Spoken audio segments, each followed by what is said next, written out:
सर्वांनी उपासिकांनी, उपासक, बालक बालिका यांनी सर्वांनी धम्म ऐकून घेतला आणि तसेच आज ताईंचे या ठिकाणी आम्ही आभार मानतो या ठिकाणी की आम्हाला इथं धम्म सांगितला.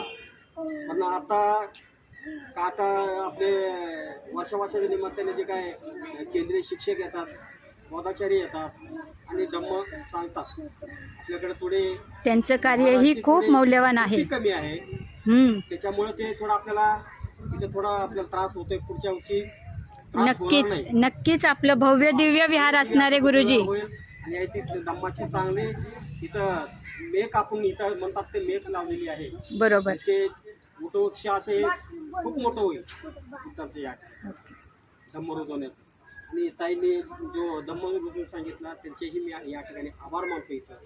आणि त्यांना या आजच्या दिनी त्यांच्या लाख शुभेच्छा देतो त्यांना. सर्वांना सोनं. जय भीम. साधू साधू साधू.